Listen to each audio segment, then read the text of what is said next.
I'm Sharon Cox Ludwig, and I'm nobody's husband.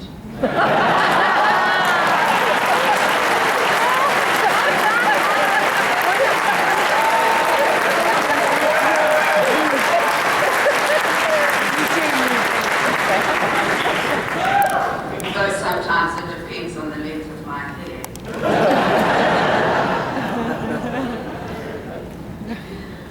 For I was hungry and you gave me food. Yes. I was thirsty and you gave me a drink. I was a stranger and you welcomed me. I was naked and you clothed me. I was sick and you visited me.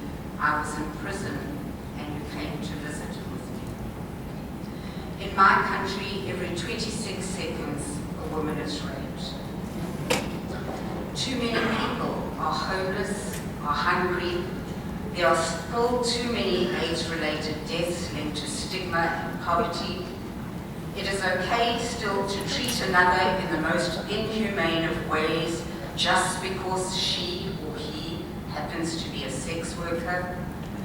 Patriarchy is alive and well and flourishing in Africa, as it does in many parts of the world, along with the well-funded religious right, which fans the flames of prejudice and often leads to violence.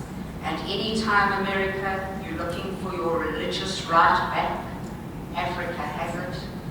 Just tell us, we're happy to send it back to you.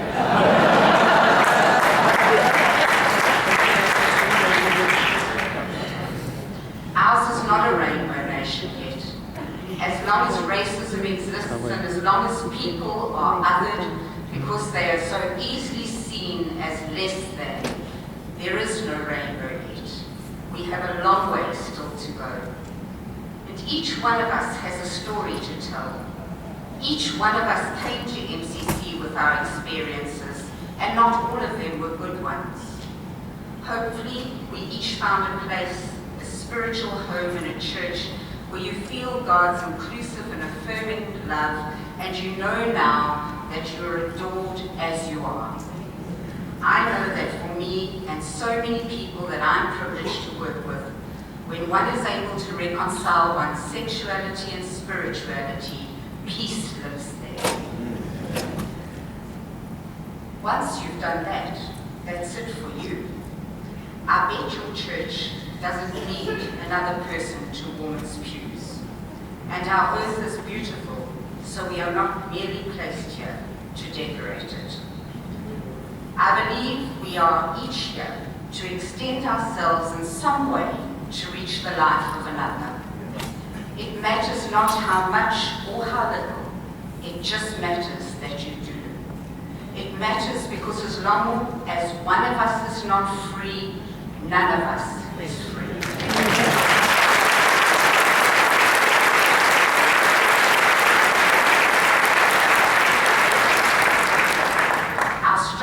Are connected. I believe in the words that Presley used this morning, we are not called to be like anyone else. And the words that Reverend Pat used, we are short on time and big on agenda. Yes. We are MCC, and MCC has at its core social justice. What does MCC mean to you? For me, I'm not interested in a church or denomination which does not speak to issues of social justice, and my pastor and members of my congregation are here, and I think I drive them berserk sometimes, but I make no apology for it. If you're not,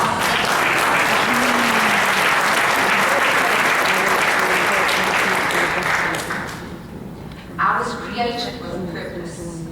I don't know why I was raped, why I have been homeless, why I know intimately the inside of a courtroom, what it felt like to be on trial when I wasn't the one on trial. I know what it does to one's soul to be labeled, and so will join my fellow brother and sister sex workers when they demonstrate. I have weighed little because I've known hunger, and I haven't always known why. But I do know this: none of that is wasted. The God who created me to be hands and feet in a world that needs it. I came to know the gentle, loving kindness. Now I need a sip of this, 1 second.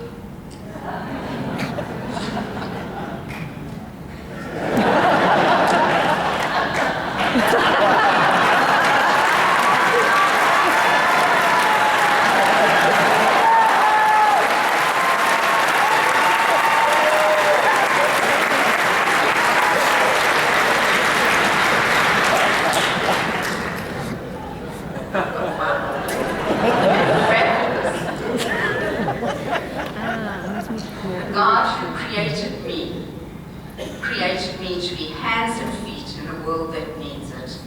I came to know the gentle, loving kindness of a God who does not hate nor discriminate. Yeah. I found these in the words of a song that I listened to over and over again when I was 20, and that was a long time ago. Stepney, if you're in the room, it's not as long as you think.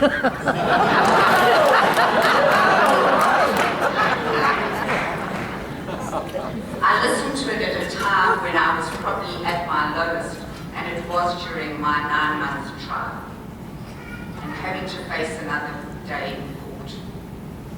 And these are the words, some of the words of that song. And Jesus said, "Come to the water, stand by my side. I know you are thirsty, you won't be denied. I felt every teardrop when in darkness you cried, and I strove to remind you that for those tears I died." Imagine my delight when at my first General conference, I realized that not only was Marsha MCC, but she was also lesbian, and I thought, well, had I known that when I was 20.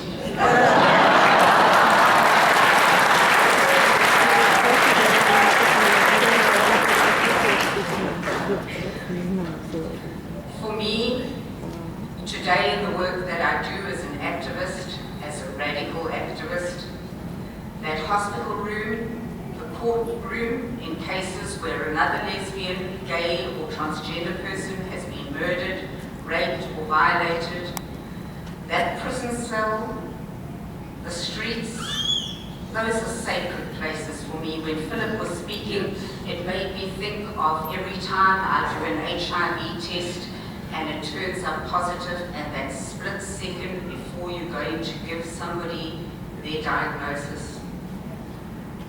It's sacred to me. That is holy ground. I make no apologies for my passion.